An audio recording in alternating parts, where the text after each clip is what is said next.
Okay. Good evening, everybody. For those of you who don't know me, I'm Laura Dwyer. I'm public educator and information coordinator for the CRMC. And welcome to our first of 3 summer webinars on Shoreline Public Access in Rhode Island. This is the second summer series we've done. And we're very excited to have a new bunch of topics to discuss and new folks to talk with. So tonight we have Jesse Pugh. He is the Narragansett Town Council member. And we also have Cinna Zerquera-Martin, who is chairman of the Narragansett Coastal Access Improvement Committee, which serves as an advisory board to the Town Council. So welcome to both. We also have Leah Feldman, who is coastal policy analyst for the CRMC. And then we have Monica Allard-Cox from Rhode Island Sea Grant and Erica Meyer, who is working as an intern right now with Sea Grant. So that's everybody. And I think we'll just dive right into the discussion. Great. Laura, should I start? Sure. Yes, that would be great. Okay, great. Thank you. Yeah, I just wanted to first thank all of you, Laura, Monica, Leah, and Erica, and your organizations for doing this and for having us on as the first of the summer. We appreciate it. I think I consider it an honor, and I think Cinna does as well. So we really appreciate you doing this and for having us. So what I want to do is just start with a little bit of a review of how we got to this point in Narragansett. But before I do that, I'll just give a quick background on myself as well.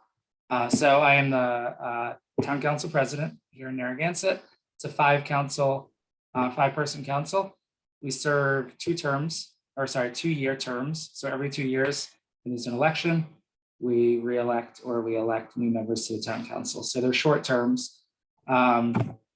This is my second term. So I was first elected in 2018 and then again in 2020.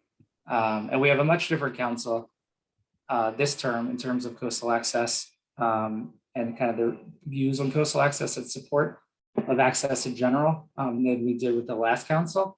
But that's something that, varies from town to town and varies from council to council within a town as well. So, after November, there's no guarantee that we'll have the same members or the same views on coastal access. So that's just a little bit of background on myself. But in terms of the Coastal Access Improvement Committee, so this is a relatively new town committee. And like you said, Laura, it's advisory to the town council. So any decision that the committee votes on to approve is not binding. So typically that would be, they would have internal votes for action to be done within the committee, like vote on someone on the committee to do research or to contact somebody at a department, at a state level department, that sort of thing. But then they also vote to approve recommendations that then get sent to the council in hopes of some sort of action.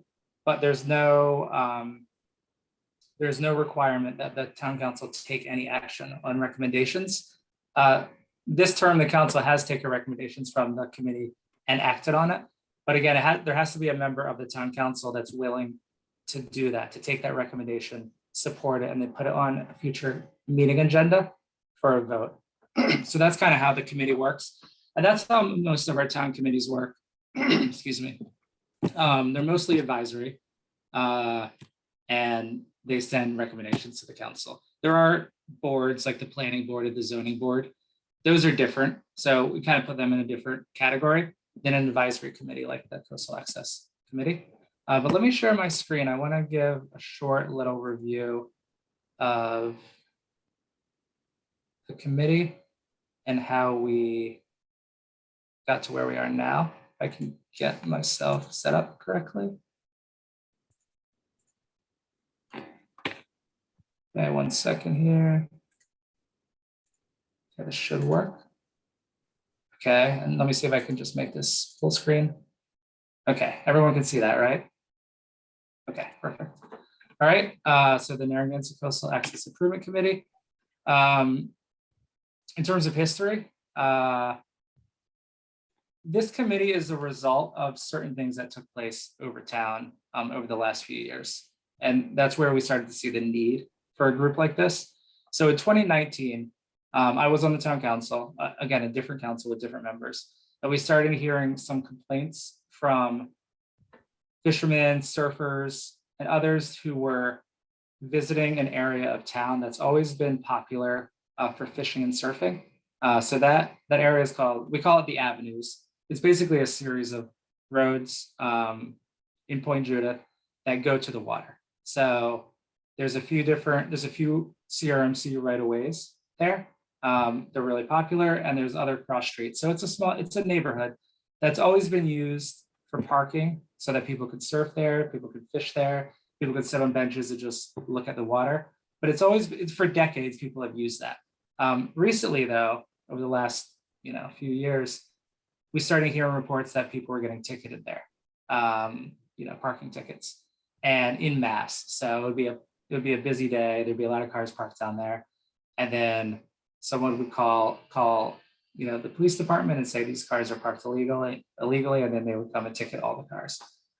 The thing is, the parking there was never formalized as legal parking, but it was always used as legal parking.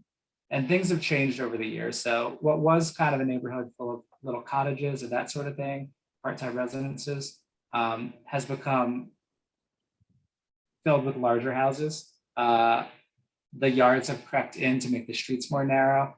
And people have kind of some of the people who live in that neighborhood have a different perspective on whether people should be able to park there or not.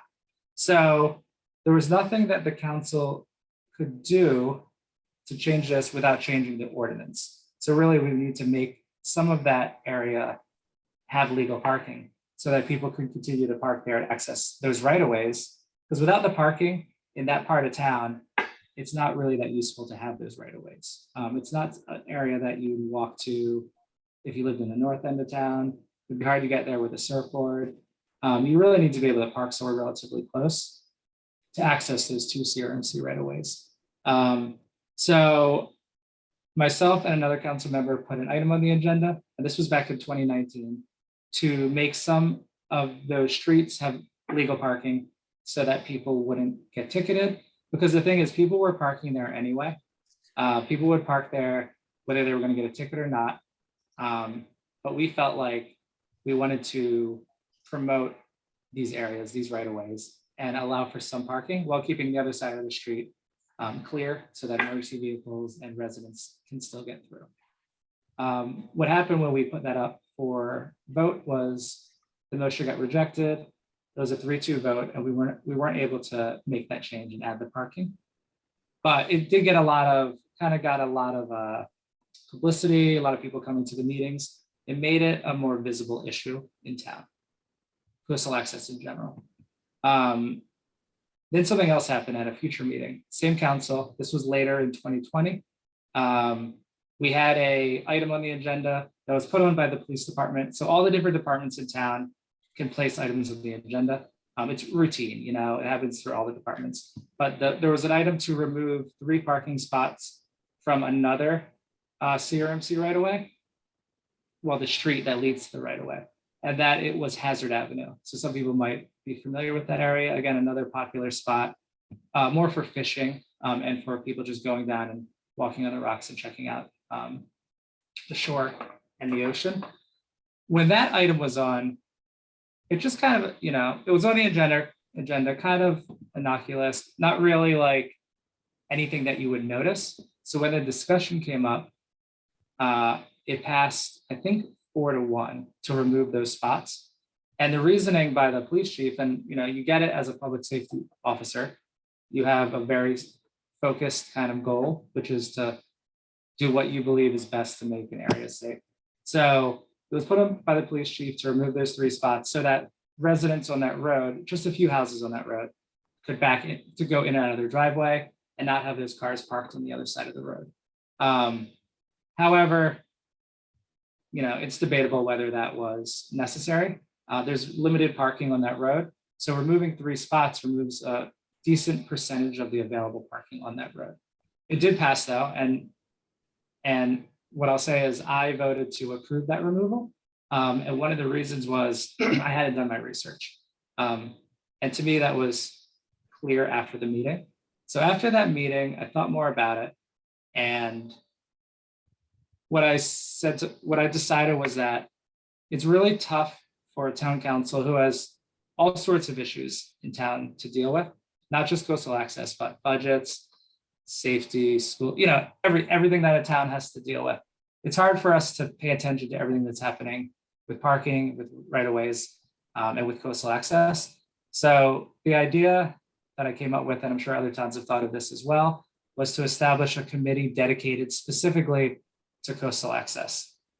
So it'd be a committee that would take the responsibility of researching coastal access issues, sending that research and recommendations to the town council, and providing continuity as councils turn over and change. The existence of this committee would ensure that coastal access remains a priority in town, even if it might not be a priority for the town council at all times. So again, the idea is to have this body that's always focused on this important issue, because there's no guarantee that a town council will be doing the research needed, will make it a priority, or will even support coastal access in general. So we wanted to have that constant presence of a group of people that are qualified, researched, and passionate and willing to continue the work that's needed. So that item went on the agenda, not until we had a new council. So we had an election, we had a new council that was generally more supportive of coastal access for everyone. We'll put that item on. And in the summary, what it does say is that residents of Narragansett and visitors to Narragansett have long enjoyed convenient access to the water for surfing, fishing, walking, and other recreational activities. So I do stress that we always keep our full-time residents and our residents in mind when we make all decisions, but coastal access is an issue for everybody, not just the people that happen to live in Narragansett. So we want to make sure that there's access, for everyone in the state of Rhode Island, just like what's in the Constitution. The mission that we stated when we passed this item, or we passed this motion, was the Coastal Access Improvement Committee serves as an advisory body to the town council on matters concerning both preservation of existing shoreline access and the expansion of physical access by the public. The committee focuses on the identification of public rights of way to the water and works to improve accessibility, create maintenance plans, and upgrade public infrastructure around coastal access sites. So I do think that sums up generally what the committee does. It's specific enough, but also encompasses enough of what we do month to month as a committee. And we try to stick to this mission. And we actually reviewed this mission at our last meeting to make sure we were not going off track, and we were doing what was intended. So the committee, it was established in January 2021. So it's about a year and a half old now. So that's an accomplishment. It's comprised of 9 members. So there's a town council liaison, which is me currently, but it could be any town council member. 1 representative from the planning board. So we wanted to make sure we got that perspective of a person that knows the comprehensive plan and knows the long-term vision of the town. So we have that planning board member. A conservation from the, a representative from the Conservation Commission. Again, we want to have different people with different knowledge and different experiences. So Conservation Commission just has a lot of overlap with what we do of the Coastal Access Committee, even in terms of adopt a spots and just general health of the area and the shore. And then we have 6 members of the public who are appointed by the town council, just like all committees. And everyone is appointed to a 3-year term.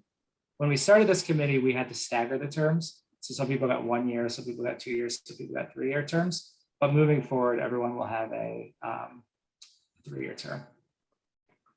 So I believe that's it. So that kind of gives, I think, a backdrop on how we got here, what the committee is comprised of, and the chair who was appointed at the very beginning is Cinna Zerquera-Martin.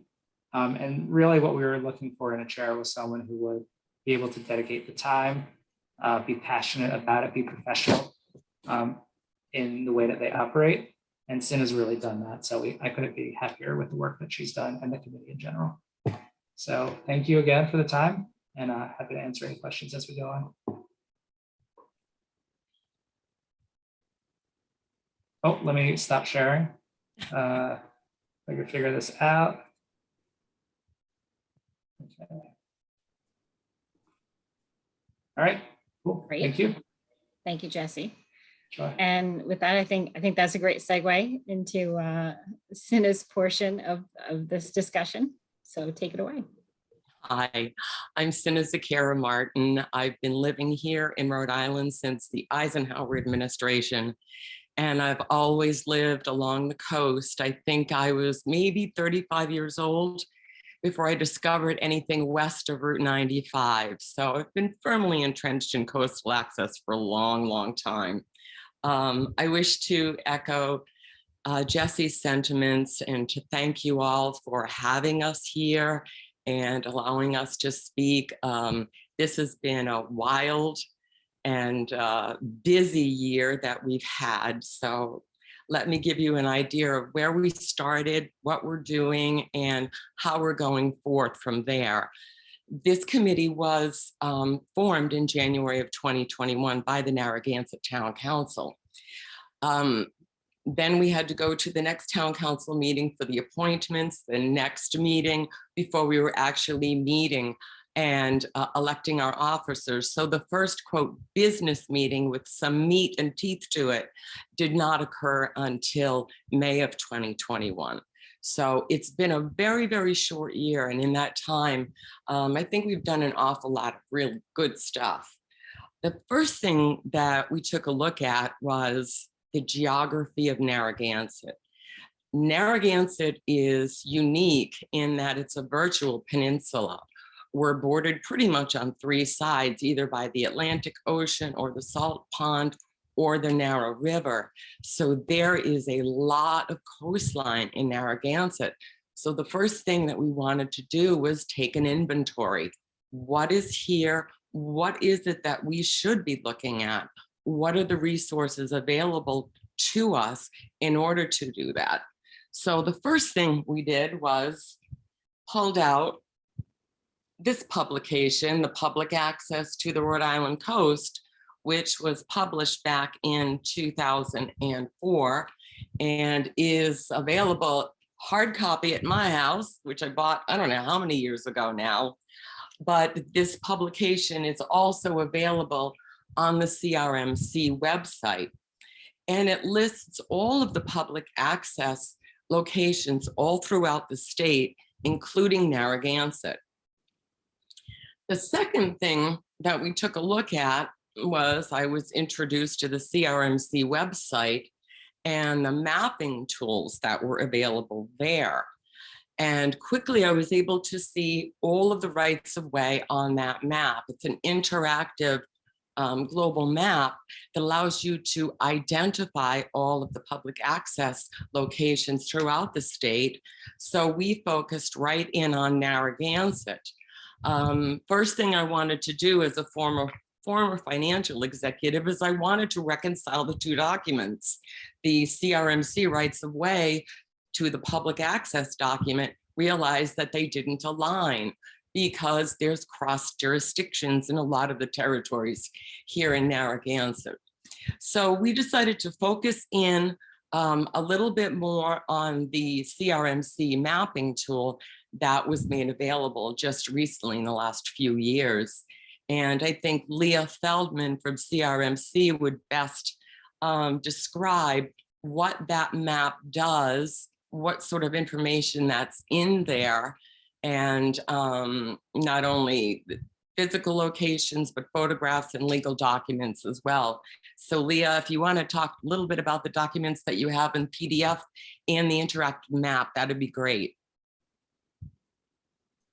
Hey, yeah, I would love to. That sounds great. Hi again, everybody. My name is Leah Feldman. I'm a coastal policy analyst for the Coastal Resources Management Council.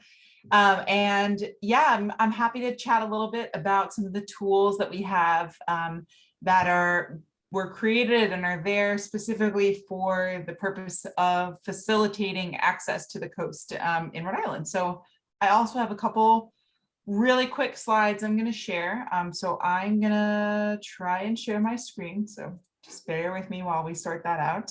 Hang on. Let's see. I have done this, I don't know, 1,000 times since the beginning of the pandemic, and it still trips me up every single time. All right, let's see. Share screen. All right, and then we go this. Perfect. All right. Everybody seeing my screen? Yep. Cool. All right. So yeah, as I mentioned, my name is Leah Feldman. I am a coastal policy analyst with the Coastal Resource Management Council, and I'm going to chat a little bit about the public access section of our work and some of the tools we have to help facilitate it. So just to give you a very, very brief overview of why it is we do that. This is our legislative authority that substantially provided the CRMC with the authority to designate and protect rights of ways to the shore. We are the sole trustee of these particular coastal resources. So we have the legislative authority to discover, designate, and establish rights of ways. We don't create rights of ways, importantly, but we do establish them once there is legal and land background that establishes the rights of ways. We can protect them and make sure that they are maintained for public use. So our goal, our ongoing efforts are to increase designation of rights of ways. So we're always itching for more and more rights of ways that we can help designate. Our eventual goal is to have one right of way for every mile of shoreline in the state. That is a lot of miles. It's over 400 miles of shoreline in the state. So we're hoping to get over 400 rights of ways across the state. Now, importantly, that's not one per geographic mile. So there won't be, at one per mile, sort of technically, but we're trying to get that number up. We are continuing this goal by continuing to do outreach, public education, making sure access is a term that everyone's familiar with and understands in order to help bring the public on and get you all working for us a little bit, helping to establish these rights of ways. So this is the goal.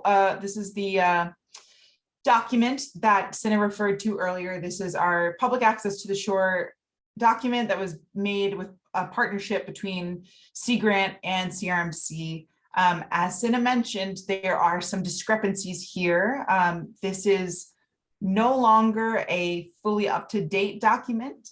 We have moved on to ArcGIS as our mapper as the technology has improved and we're able to do a little bit more live updating. But this is a really, really great tool to use to this day to help you access the shore in a variety of ways. As you can see here, we have this legend that sort of shows what kind of uses are available at these various sites throughout the state. These sites still exist and the uses have remained largely the same. These deeded areas on the access site are going to still be there. They just may or may not be CRMC designated rights of ways to the shore. That doesn't mean they're not still rights of ways to the shore. They are, and they're still accessible. So we absolutely endorse use of this guide as well. But I want to talk a little bit more about our ArcGIS mapper. We have created a interactive map, an online tool and database that houses all of the CRMC designated rights of way to the shore. As of June 2021, there were 229 CRMC designated rights of ways in the state. And that is after reviewing 359 potential sites. So sometimes a site comes to us and we review the land evidence records and the legal backing, the tax history of the area, and it turns out that it does not meet the criteria for being established as a CRMC right of way. That doesn't mean that that site is dead and gone to us forever. We do revisit some of these sites when new information is provided to us about the history, the use, the land evidence, records of the site. So these sites are sort of always in rotation. We are constantly being given new information about parcels of land in the state. So there's a really constant review process happening. So this website is your most up-to-date source for the rights of ways in the state. In addition to the rights of ways being there and mapped out for you, each one of these data points that you see here includes a significant amount of information behind it. So you'll get a couple of photographs of the site when you click onto it, which I'll show you in a second. And in addition to photographs, you'll see the legal documentation for establishing the right of way. So here you can see, this is one of the Narragansett rights of ways. This is Hazard Avenue. This is an example of the right of way viewer. This is located at the address 1 to 3 Hazard Avenue in Narragansett. So if you wanted to plug that into your Google Maps, you could get there. You can also use the coordinates to find it.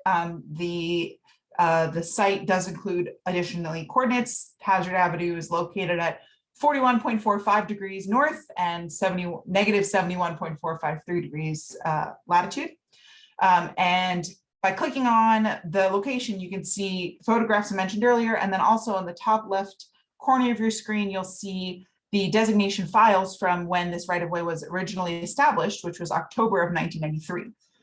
When this right-of-way was established, the court decision and the documents that it took to get to that court decision were officially recorded in the CRMC database and are available to you to peruse on this mapper. So it's pretty exciting to get a lot of information just from interacting with this map. So one of the other things I want to talk about while I'm here is what you all can do to help us continue establishing these rights of ways, continuing discovering new places for the public to access our shore. We at the CRMC are limited in capacity. There are just, I can't even say a handful. There's like 1 or 2 of us who are tasked with maintaining these rights of ways across all 400 of those miles of shoreline. That is a lot of shoreline, and we are few but mighty. That being said, we would love your help. We love to promote coastal access. We love to establish these rights of ways, but we really cannot do that without the help of the towns and municipalities that are working for this. And Narragansett really has been a model community in terms of its involvement in coastal access issues. The Coastal Access Improvement Committee has helped us in a number of ways, discovering new rights of ways, sort of ground truthing the rights of ways that do exist. We benefited highly from Narragansett surveys of the rights of ways. It helped us, correct some of the inaccuracies that have been sort of perpetuated by a lack of capacity to go and ground truth each one of these rights of ways. So we write a report every year. We write a right of way report that is published sometime between June and September of every year.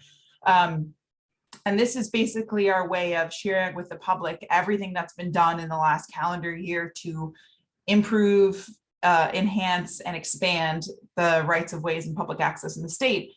And one of the things that we love to do is get some edits to that report from a town. So Narragansett was really great, and as soon as our report was published, they came right back to us and corrected us on a couple things that we'd gotten wrong about the rights of ways in terms of exactly where they start and stop, what kind of parking is available, what sort of places have been changed, updated, coastal erosion, development, anything like that. So we really cherish that relationship between us and the town of Narragansett to help make sure that we're getting everything right. Additionally, rights of ways are established based off of recommendations from the towns. So in order for us to begin the process to legally establish a right of way, we need information from the towns. So we often employ town solicitors to help us do the legal research and the land evidence background we need to establish the rights of ways and present that information to our council in order to get a court decision finally that a right of way has been established. So we really rely on our partnerships with towns, municipalities, cities to inform us of potential rights of ways in order for us to continue doing the work we would like to do of enhancing and expanding this access. So as you know, both Cinna and Jesse Pugh mentioned, we have worked very closely with the town of Narragansett and the Coastal Access Improvement Committee to ensure that the right-of-way program is up to snuff, is continuing its important work and maintaining these rights of ways for everyone to use and to ensure that they don't go away. So that is pretty much all I have. I'm, as I mentioned, happy to answer any questions, anything that anyone would like to know more about rights of ways or establishing them or working with municipalities and towns to keep this rolling. So thank you very much. I appreciate it. Thanks, Leah.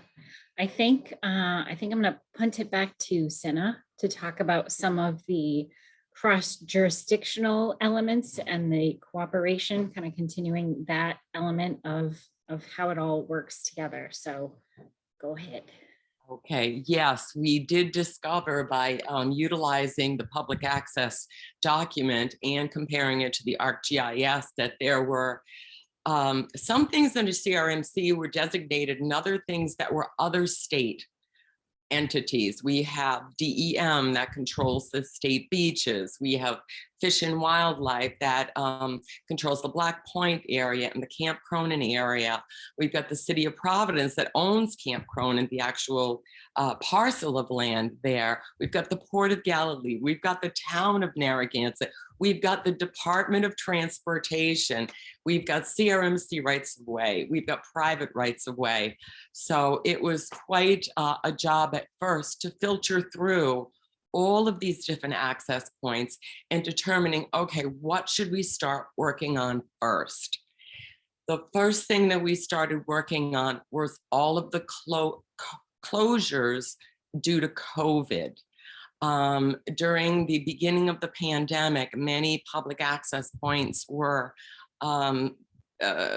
barriers were put up, rocks were put up, parking was eliminated, buses stopped running down to the beaches, and those were very real problems. We could not even focus on some of the smaller right-of-way problems until we got the larger ones opened up again. One of the first things that I did is I called RIPTA. We've got to reestablish these buses to come down to the beaches, because the person who's living in Pawtucket or Woonsocket or Central Falls may not have any other way to reach the ocean, to reach the shoreline. And that's a right afforded to every resident of Rhode Island. So that type of public transportation was very important to be able to help in statewide to allow people to get access to our coastline, at least here in Narragansett. The other thing that we noticed was some of the smaller parking lots, the informal parking lots were also barred, and boulders were put across them. And one of the areas that happened was up at Black Point.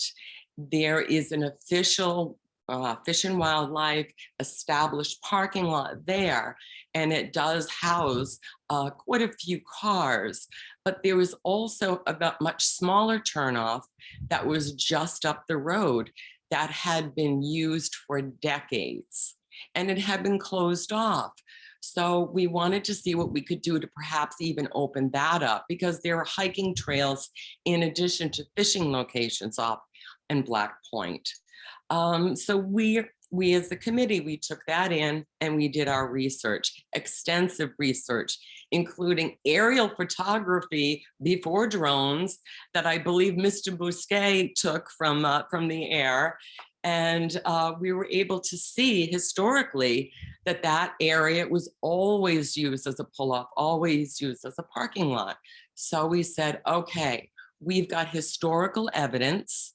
We've got proof that this was always open as an accessible parking location for Black Point. Let's see what we can do to reopen it. So we put together a presentation and a recommendation to the Narragansett Town Council. It was one of our first recommendations to Town Council for the town to contact DEM to see what could be done to remove those boulders, to reestablish that additional parking at the Black Point fishing area. So that's when the next step happens from coastal access improvement. We have our recommendation. It is forwarded to town council. And I will let Jesse take it from here as to what happened when we sent that recommendation to town council and what's happening since then. Sure, yeah, thanks, Cinna. Right, so this kind of goes back to what we were talking about before about the powers of the committee, the recommendations that they sent to the council, and then what can happen from there. So we voted on that Black Point plan at the Coastal Access Improvement Committee, and I'll add that as a member, even though I'm on the town council, I also vote on the Coastal Access Improvement Committee, just like any other member. So that's just a little detail. But the plan came as a recommendation. It gets emailed to the full town council. And then if anybody on the town council is interested or supports it, they can put it on an upcoming meeting agenda. So we have our regular meetings twice a month, and you would write up a agenda item, include the recommendation, put a little summary on there of why it should pass. And then if it does passes, what's the action that's taken? So I took that recommendation and put it on as an agenda item. It did get approved. I think it was 4-1, but either way, it got approved by the council. And the motion was to direct the town manager to contact DEM and request this plan to be implemented. So that was what we passed. That's what our town manager then did, sent it to DEM with a request to implement the plan, which was remove the boulders, formalize the parking. And that's kind of how this all works.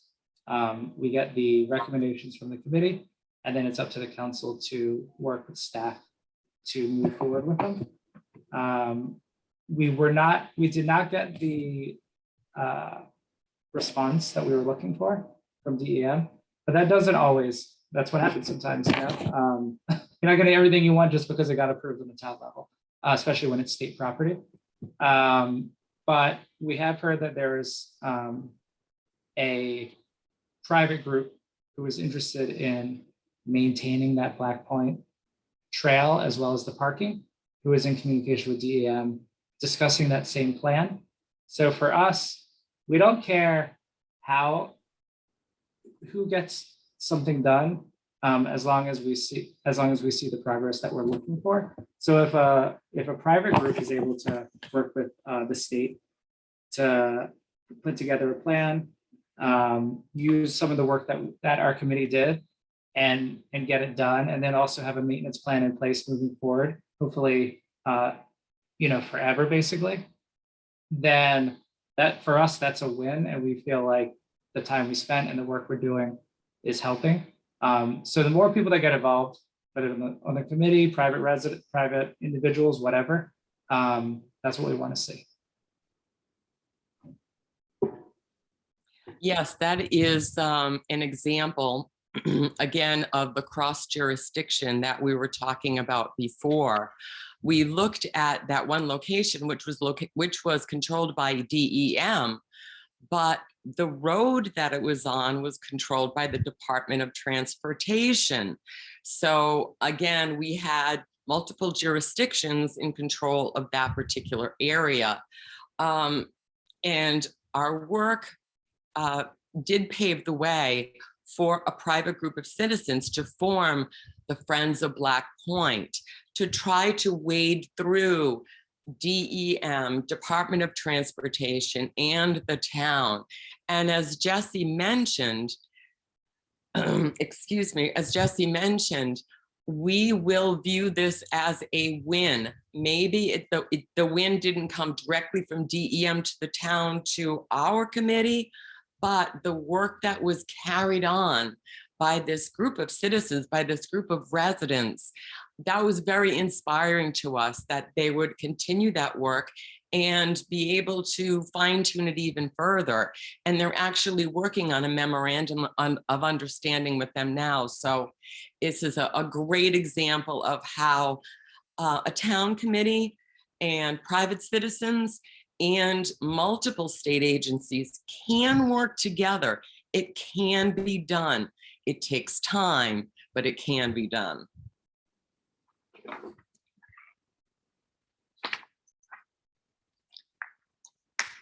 Okay, after we had done that, we realized as a committee that we needed just a little bit more of a global perspective or understanding how CRMC works, how they interact with DEM, how they interact with municipalities. We're a brand new committee, brand new to the coastal access issues. So in an effort to have a better education, we invited Leah Feldman to come in and speak with our committee and give us a few pointers. And Leah, if you want to chime in there and tell us about your field trip to Narragansett and how you met us all. Yeah, absolutely. So I got wind of the Coastal Access Improvement Committee about, I guess it was, more than a year ago now. And in September of 2021, I gave a presentation to the Narragansett Coastal Access Improvement Committee about basically just the ins and outs of how rights of ways are established in the state, what it takes to establish a right of way, the work that is required on the town level versus the state level, and the sort of requirements, what it is that makes a CRMC right of way legit, and what kinds of things might, I don't want to use the term disqualify, but might not aid in the establishment of a right of way. So I was a little bit surprised. This was, I also should mention, I started at the CRMC in December of 2020. So this was still relatively early in my tenure there. And it was surprising to me to know how many communities in the state were basically unfamiliar with the process. It came to the attention of the CRMC that the establishment of rights of ways was sort of a black box for a lot of the towns that were working to protect their rights of ways and were experiencing a lot of activity, especially in the COVID summer months around these areas. So exactly where the line was drawn between what falls within the CRMC's jurisdiction and the town's jurisdiction was a question for a number of communities. And so being able to speak really in depth, frankly, and in a really collaborative way with the town of Narragansett brought to light this issue for the CRMC, and basically motivated us to have this conversation with other communities as well. So being able to talk to a really concerned, engaged, and passionate user group on a town level sort of exemplified to us what could be happening in communities across the state. And so we were able to engage other communities in a similar fashion, thanks to the sort of innovative approach of the Coastal Access Improvement Committee. So starting that off back in September of 2021 has allowed us to sort of breed similar groups in other towns. We've had sort of similar types of relationships spring up with Jamestown, with Portsmouth, a couple of other coastal communities in the state. So we are really thankful to Narragansett for kicking off a sort of reinvigorated effort to establish and maintain rights of ways all over the state of Rhode Island. So we're continuing this partnership. Obviously, here we all are. So it's been really fruitful for us, and I hope fruitful for the CAIC as well. Yes, absolutely. A couple of the documents that Leah had referenced before, these are annual publications, the public rights of way of the tidal areas of the state. This comes out every year by CRMC. And the minute it comes out, I rush to Narragansett to make sure that all of the information in here is correct. Which are they properly designated? Are they all in here? And this document is also very important to us because it also lists all of the rights of way for which applications have been submitted to CRMC, but have not yet gone through the process. But at least I know they're in the pipeline. This document also will list any applications that had been submitted previously and for whatever reason were rejected due to insufficient evidence. Well, maybe it's a good time to look at these, pull some of this old historical documentation and see what we could do to move it along through CRMC's hands. And this is an absolutely critical document for us to assist both our local area, but also CRMC, make sure that all of our data is consistent and correct. The other documentation that I love to read is the Program Assessment and Strategy for Enhancement, the Coastal Zone Management. This is a very global overall perspective of what's going on in the state, and it also illustrates some of CRMC's challenges. And we take those challenges and look at it as challenges for us. How can we make these challenges go away for you, whether it's cleaning up rights of way, doing surveys, just promoting the access. So working hand in hand, municipality to CRMC is critical because we need each other. We absolutely need each other. Once we had sort of gotten our foundation under us a little bit more, we started actively going out into our community and going and looking physically, walking around at the 13 CRMC rights of way that we have here in Narragansett. We wanted to make sure that, is there proper signage? Is the right of way remaining in good order? Has there been habitual trashing of that area? We want to keep these locations open, pristine, inviting, and safe. So as a volunteer organization, we can't necessarily go out and do that ourselves. However, we have other organizations that do just that. And they've been so generous in volunteering their time, cooperating with the town of Narragansett. And I'm talking about organizations such as ORCA and the Surfriders Foundation and Save the Bay that organize shoreline cleanup. They are critical partners to coastal access improvement in Narragansett because many, many hands make light work. So we do try to engage as many other organizations as possible to raise awareness, pitch a helping hand, and maybe advocate for having shoreline cleanups in their town too. So those are the types of things that we wanted to do. A few months back, the town council approached us once again about some of the parking conditions. There are 5 rights of way along Ocean Road that have become narrower, that has had parking taken away from it. There were concerns by residents, fishermen, surfers that some of these areas needed a little bit of attention. So Jesse, you might want to chime in here about the information that you received and how you brought that to CIAC for taking a look at, to investigate. Yeah, definitely. Yeah, so one thing that we haven't really talked about is that it's not the Coastal Access Improvement Committee and the Town Council is not always a one-way relationship. It goes both ways. So there are times that the Town Council really wants a recommendation or advice from a committee. So we can send a request to any committee looking for a recommendation. That's what we did in this case. So this actually stems back to the area I talked about at the very beginning, the avenues in Point Judith. A council member wanted to have the town do 2 surveys for 2 streets in that neighborhood. But we had a discussion in our meeting, we talked about it.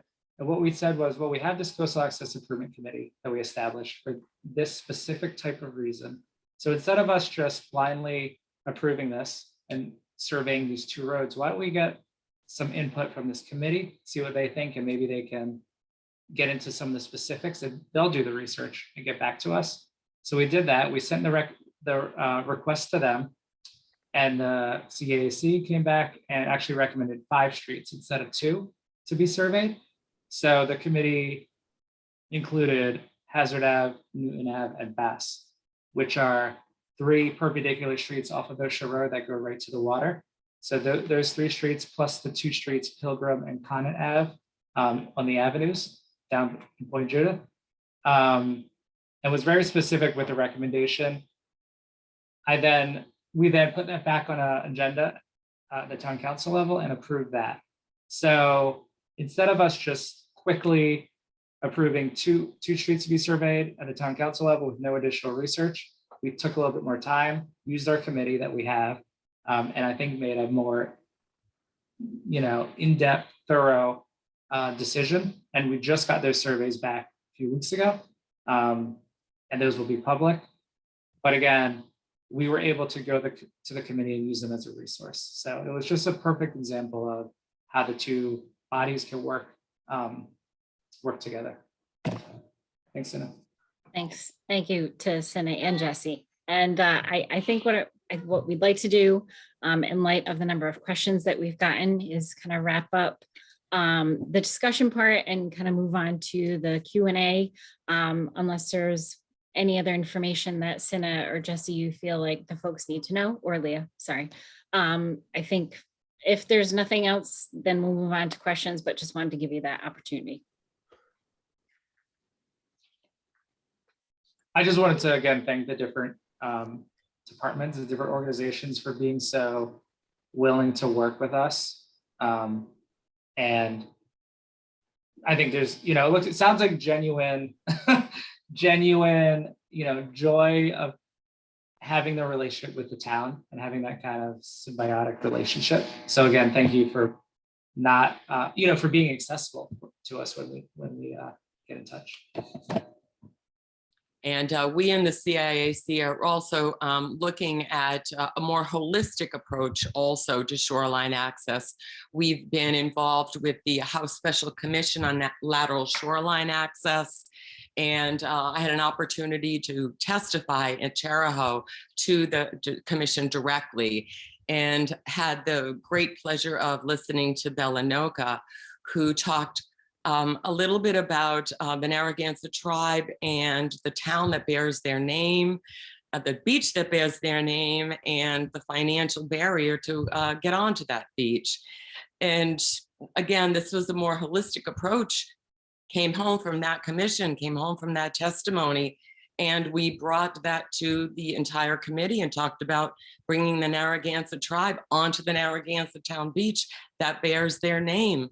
And we were successfully able to do that to benefit the entire tribe and invite them back in. And that was quite a wonderful, again, holistic approach to coastal access in Narragansett. All right, well, thank you all so much. And again, thank you all for being here and presenting today. We do have a lot of questions, so I'm just going to jump right in.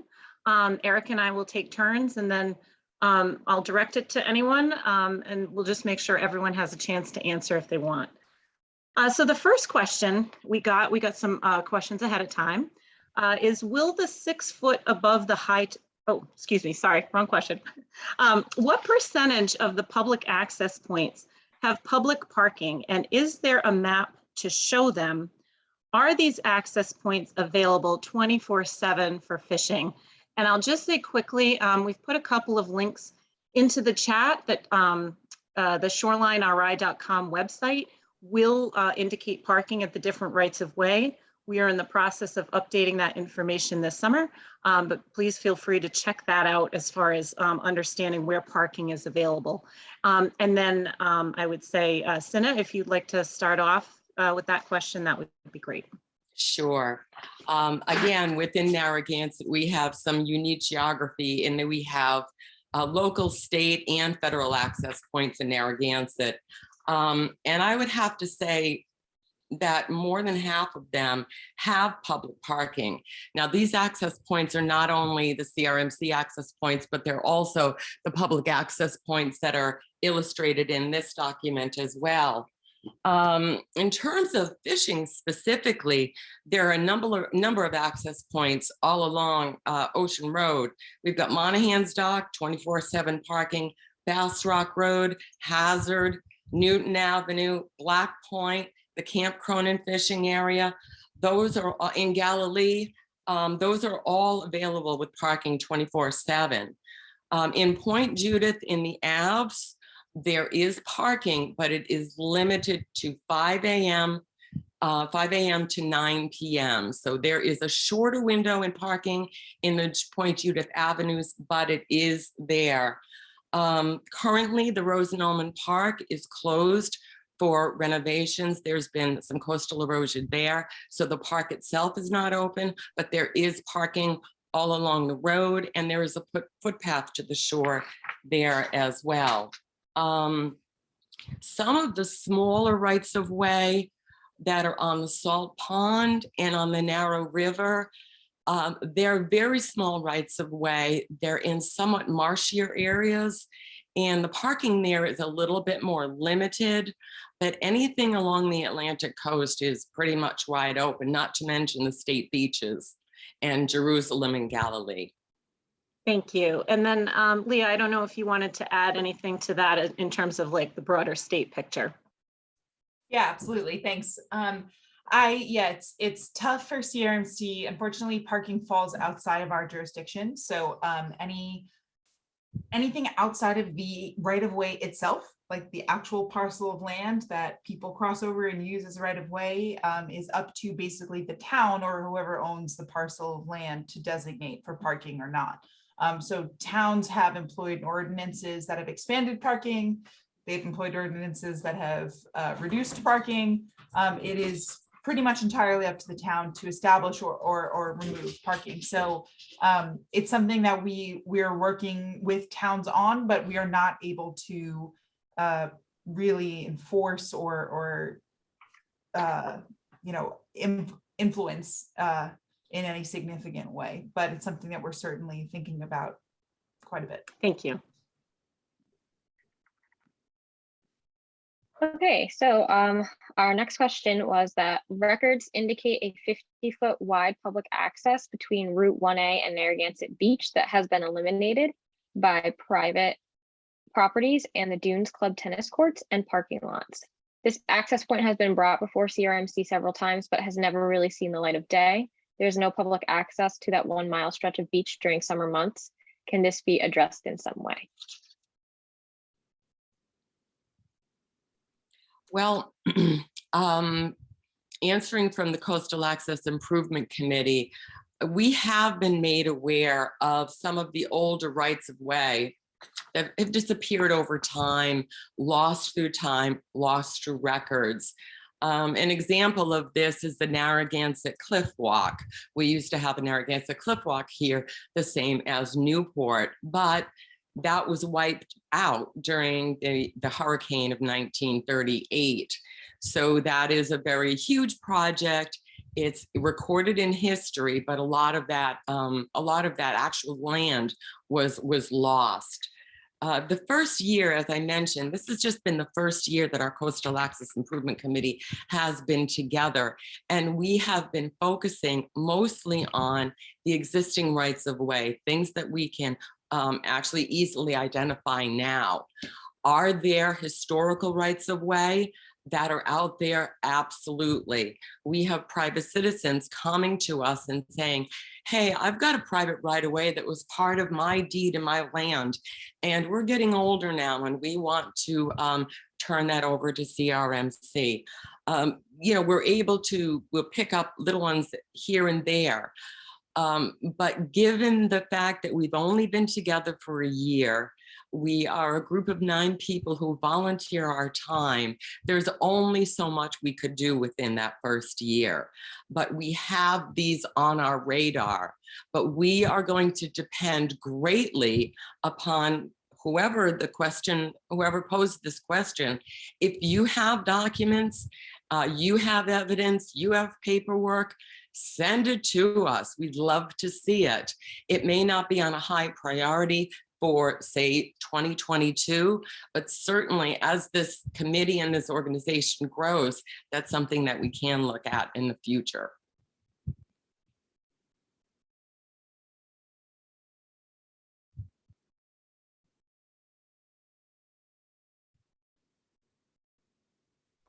Great, thank you. Our next question is about Great Island. Great Island has 3 public rights of way on East Shore Road that all the people on the street used frequently in the 50s and 60s for local swimming and access. Now the abutting waterfront landowners use them like they are theirs exclusively. Can these ever become the local resource that they were meant to be? We're going back to the answer to the previous question. We want to know about this information. We would love to get this information here and compile it and have it on record so that when we're able to catch our breath and all of the CRMC rights of way that are in Narragansett are tucked and tied and perfect, then we can start to get into some of these more older, more historic rights of way and getting into the land documents and getting into those musty old files. But that's going to take some time. So anybody out there who is listening, who is watching, if you have an interest in history, you've got some time, you've got some documents, come on down. I'd be happy to have you. Thank you. Monica, if you don't mind, I'm just going to add to what Cinna said by emphatically agreeing and just explaining to those in attendance that a lot of times this happens. A lot of the rights of way that exist out there have been lost to time. They have, and not necessarily nefariously either. It's just they might have been designated hundreds of years ago and have just gotten lost and overgrown, and things have happened over time. So it's something that's what takes the time, is doing the research, finding the paper trail, exactly what Cinna said. So that's where CRMC needs your help. We need to work with the towns, but the towns also need help because, again, it is a laborious process to find those things and then go out and actually determine what the site is now. Is it a good candidate for being designated by CRMC, which adds a layer of protection? It doesn't create anything new. It's just a layer of protection over an existing right of way. So again, I'm going to jump onto what Cinna said and just say, yes, we both need help in terms of getting the paperwork and doing the research. So thank you. Great. So our next question is, how is the current definition of high tide, meaning the definition handed down by the Rhode Island Superior Court and to equal the average of 18 years measurements of same, calculated by either a shorefront homeowner or a casual beachgoer or any other person allowed to access the shorefront as previously guaranteed in the Rhode Island Constitution?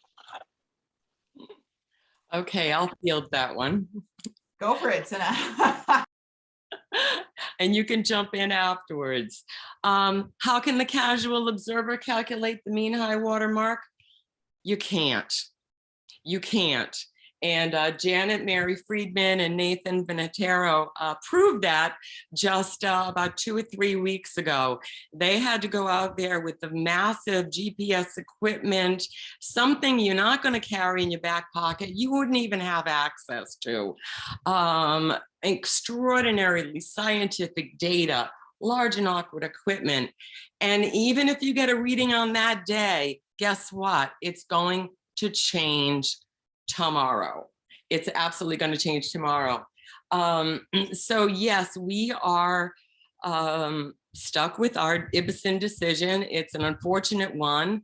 The Ibison decision was based on water that was dramatically different than what we have here. The Ibison decision was based on a fixed structure within a protected harbor, and that mean high water mark may have was fine for them, but we have a dynamic coastline. We have an open ocean coastline.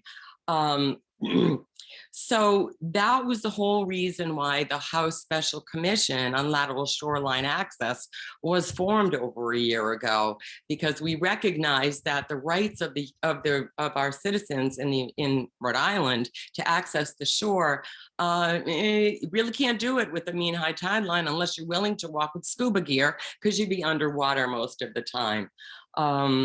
It has made its way through the House Judiciary Committee, and voted on in the House, and now it sits with the Senate.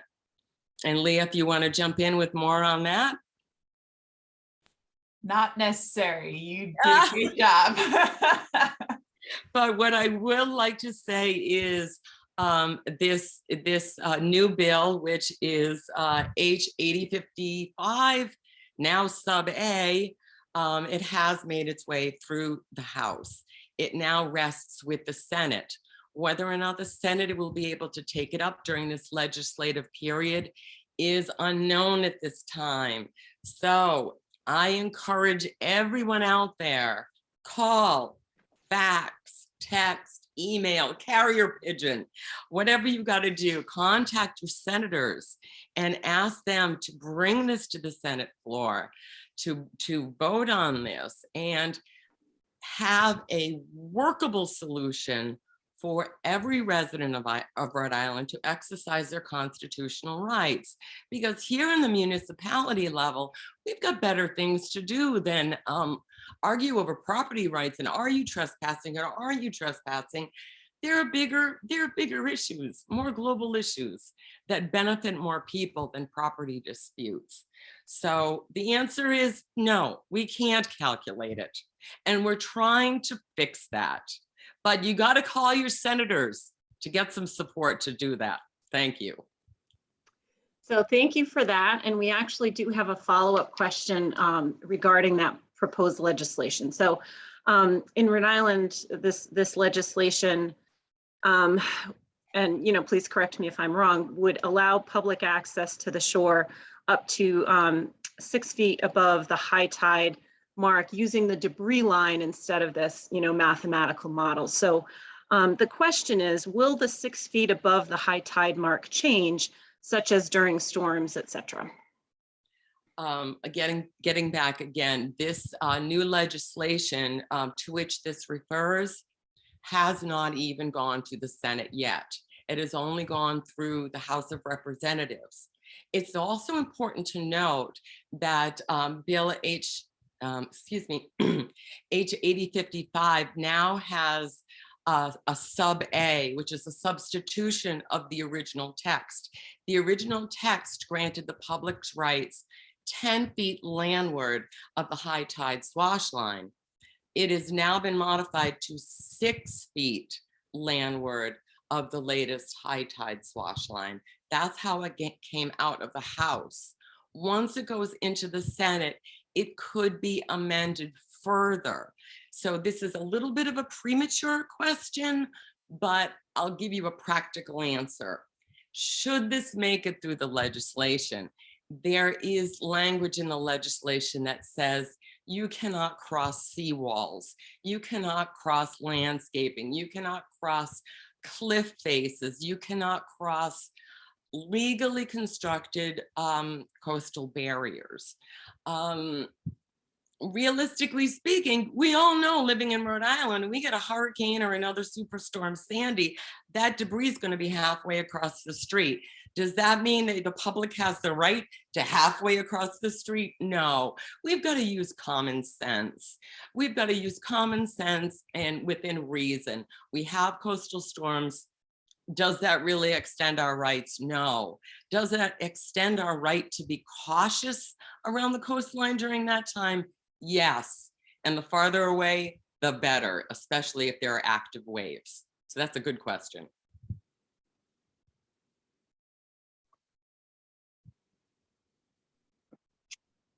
Okay, so next question that we have is a question regarding establishment of formal rights of ways.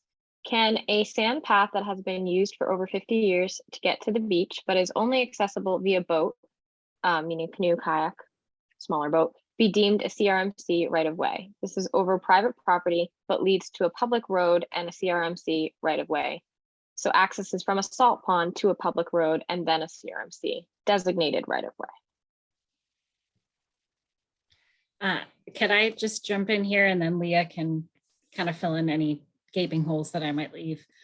First, I think it's tough to answer this question definitively. We don't really know anything about this particular area off the cuff.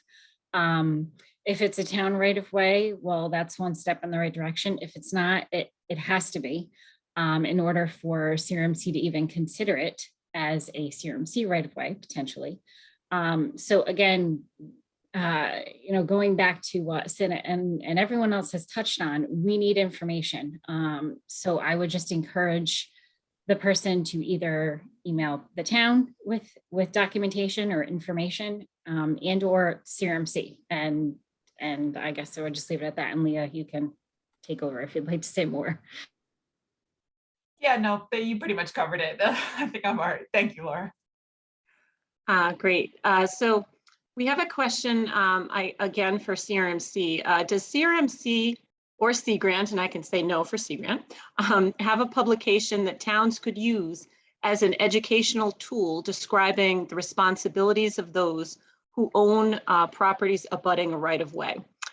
Many rights of way may be depository for kayaks, personal gear, impeded by shrubs and other plantings.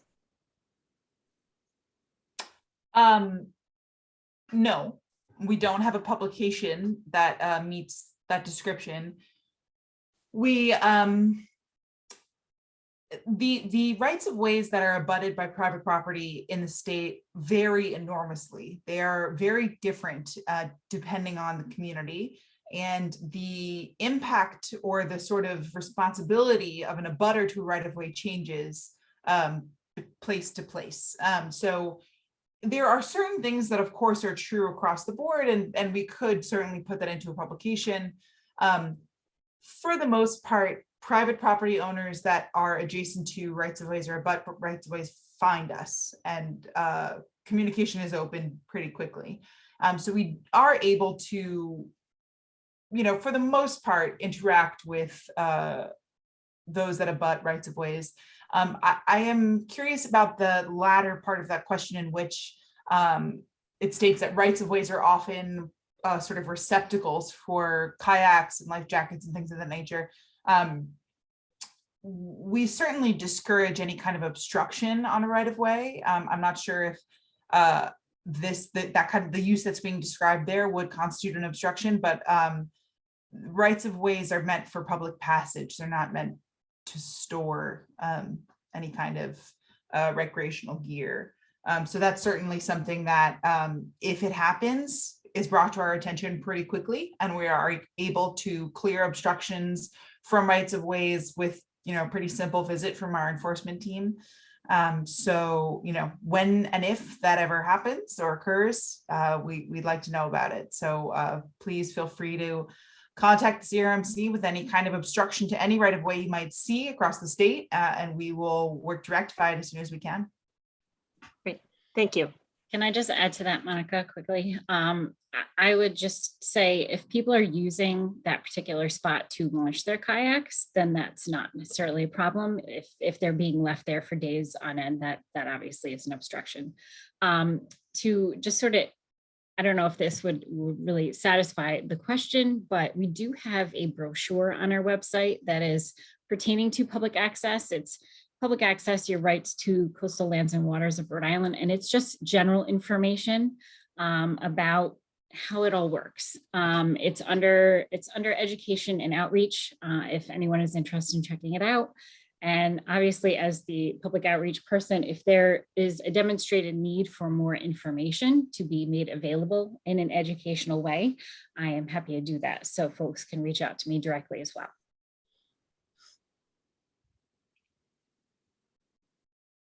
Okay, so our next question, what is one permitted to do once reaching the shore via an access way, and does it vary based on access way?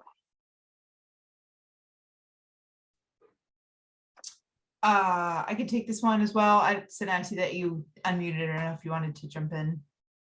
No, go ahead. Okay. It does vary. It depends on the shoreline that you have accessed.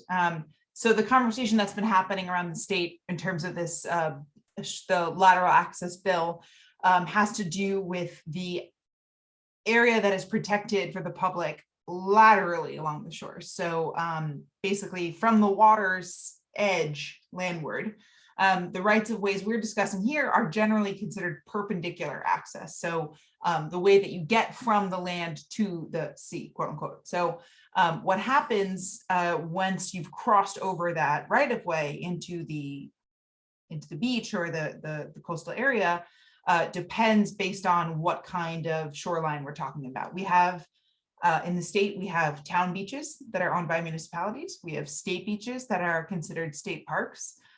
We have private land that is owned by private landowners that, exists up to a certain point. So this is a question that is very, very varied in its answer.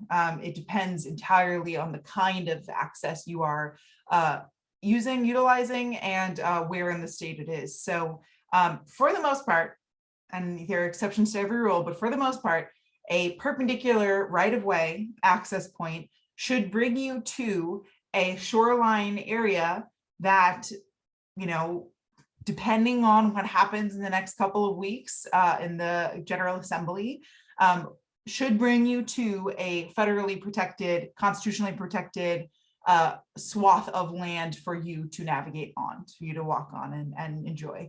So at the moment, we are hopeful that these protected areas, the perpendicular rights of ways, lateral rights of ways, are contiguous enough to ensure access across the state. But again, with a grain of salt, that varies place to place. Thank you. Does CRMC have budget to undertake right-of-way boundary surveys? No. We, as I mentioned before, we really love it when towns undertake boundary surveys on rights of ways. And we use that information to inform our database. We do not have any, at the moment, we basically have no budget for rights of ways whatsoever. So it's sort of outside of the purview of what we're able to do on our current budget. That could always change. But, I think if you take home one message from this webinar, I would hope it's that the partnership between towns, municipalities, cities, and the CRMC is vitally important to us in order to maintain our right-of-way program. Cinna, would you like to add to that? Because I know Narragansett had done some surveying of rights of way. Yes, we actually had concerns. Obviously, when you have a CRMC right of way, you want it to be accessible. A CRMC right of way without parking isn't really accessible. Not everybody can walk from a great distance. Getting an Uber to drop you off is not economically feasible. So yes, parking along the rights of way is very, very, very important. And the only way that we're really able to do that is by taking, let's just start with core data. I wanted to get a baseline, a benchmark. What does Narragansett look like right now? Doing these rights of way, because there are concerns with parking. Is there enough parking? I know myself, I have a little tiny car. I try to go down and do parking, and I can get into the parking space, but then I can't do a 3-point turn to get out because it's too narrow and I don't want to go on somebody's driveway. So yes, those sorts of things are very important for not only people who wish to use the rights of way, but the people who live and abut these rights of way, to make sure that they're clear and open. I just wanted to add one thing also, just kind of like a reminder that these rights of way are designated by CRMC, but these roads that lead to it and go to the shore, those are town property. So it wouldn't make sense really for CRMC to put that expense to do the surveys when it's the town property that's being surveyed. So it made sense for our town to put that expense. And again, it's a resource for the public, which is why we survey it, so that everyone has the ability to use that property, that town property. Thank you. Okay, so our next question is CRMC working with DEM and other state agencies to designate state waterfront areas, for example, Rome Point as CRMC designated rights of way. This would help with the 1 right of way per mile goal.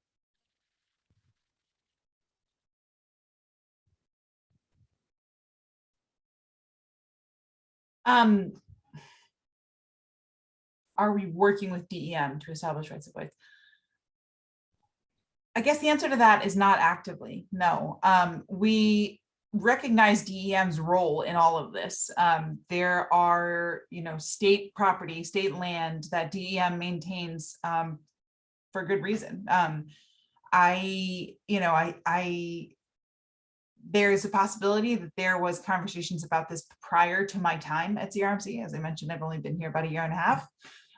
But at the moment, we don't have a conversation in place that is working to establish DEM plots as CRMC rights of ways. We really consider DEM to be our partner, our sister organization. We are both, various arms of the same state government, and land that is controlled by DEM and is accessible in the ways that DEM ensures it is. We consider that a win. So, the public is able to mostly access DEM coastal lands. We really want to establish access in places where it doesn't currently exist in large margins. Like, we're really focused on trying to establish rights of ways in more urban areas in the state. We have an ongoing conversation with the city of Providence, the city of Warwick, city of Cranston. We're trying to make sure that these densely populated urban centers are able to access the coast without, having to drive 25, 30 miles down to the southern half of the state. So our focus at the moment is ensuring that rights of ways are being established or discovered or thought about in densely populated areas, in areas where there might be a long distance between each current right of way. So it's certainly something to think about. We're not opposed to, talking with DEM about what's going on there and what kinds of ways we can improve access everywhere access is available. But, our 3 sort of pronged approach is expanding access, enhancing access, and ensuring access for all. So those are our main focus points. Thank you. Leah, maybe you can answer this question as you've worked with a lot of the different towns on coastal access issues. Are there other towns or cities that have something similar to Narragansett's Coastal Access Improvement Committee, and can you identify what towns those might be? Yeah, definitely. So I touched on this a little bit earlier. We have certainly had a couple of towns approach us about having something sort of similar put in place. And a lot of that was actually born out of a program that's existed at the CRMC for, I want to say 20, 25 years, which is our Adopt and Access Point program. So this program allows any entity, could be an individual, could be an organization, could be a town, to adopt a right of way, similar to how you see sort of highways adopted and other public lands adopted by organizations in order to sort of be stewards of the area. So we've had a number of different groups, user groups, adopt rights of ways. And what that means basically is just that, our CRMC sign that is there to indicate that it is a designated right of way will also include a logo, a descriptor of the adoptee. So we've had the Saltwater Anglers Association adopt rights of ways. We've had school groups adopt rights of ways. And we've just had neighborhood groups that feel really strongly about maintaining the quality of the right of way that exists in their neighborhood, approach us about adopting them as well. And most recently, there was a group in Jamestown, Rhode Island, that was just a neighborhood group that have called themselves the Friends of Jamestown Right of Way. And they are working with us to ensure that the rights of ways that exist in the island of Jamestown are maintained and established and made publicly available and aware to the public. There are, just beyond that, beyond these sort of established user groups, there are certainly town officials that are personally passionate and committed to keeping rights of ways available and open. North Kingstown has a really great group of people. I don't want to single any one town out there. I definitely have been a lot of really passionate folks all across the state. Our coastal communities really care about their coastlines. It's one of the things I love about the state. So we've been able to work towards establishing similar partnerships with a number of towns. But I would say Narragansett has been our sort of capstone token community who started off really energized and organized and just prepared to engage in this, I don't want to say battle, but prepared to engage in this endeavor in a really focused and passionate way. So yeah, it's happening elsewhere too. Thank you. And just as we're getting closer to 6:30, I just wanted to say I'm going to turn it over to Erica for the last question of the Q&A, and then we'll head back to Laura just to wrap things up. And again, thank you all. So once we access the shore via the right of way, are we permitted to move laterally along the shore and lay down a towel or chair for the day, or only walk and fish the shore?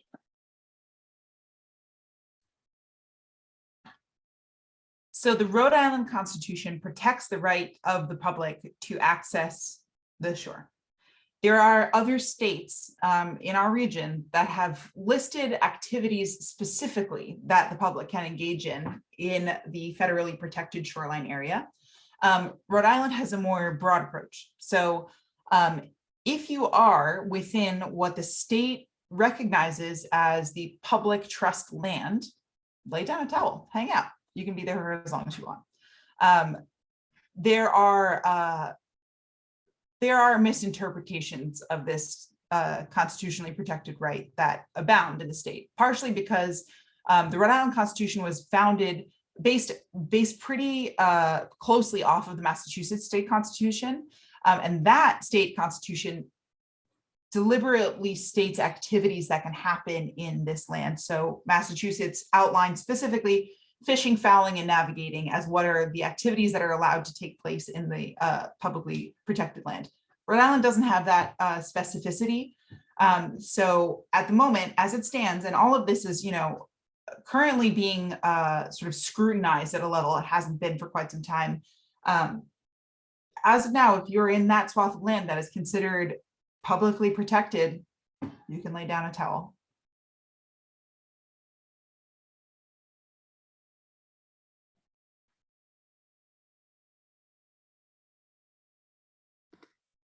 All right, is that the last question, Erica? Okay, all right. So just to wrap up, thank you, everyone. Thank you to our speakers. Thank you for those who have attended this evening and asked your questions. Just wanted to let everyone know that if there's a question we didn't get to, we are making a note of all of the questions, and hopefully we'll be able to come up with sort of a prepared, printed out Q&A that we can share on the CRMC website. As well as the recording of tonight's webinar, so that folks will be able to go back and take a look if they missed it, or if they want to watch it again. It'll be up on our website within the next day or two. So if no one else has anything, I'm just going to bid everyone good night and thank you again. And we'll be putting word out for our next webinar very soon. So thank you. Good night, everyone. Good night. Good night.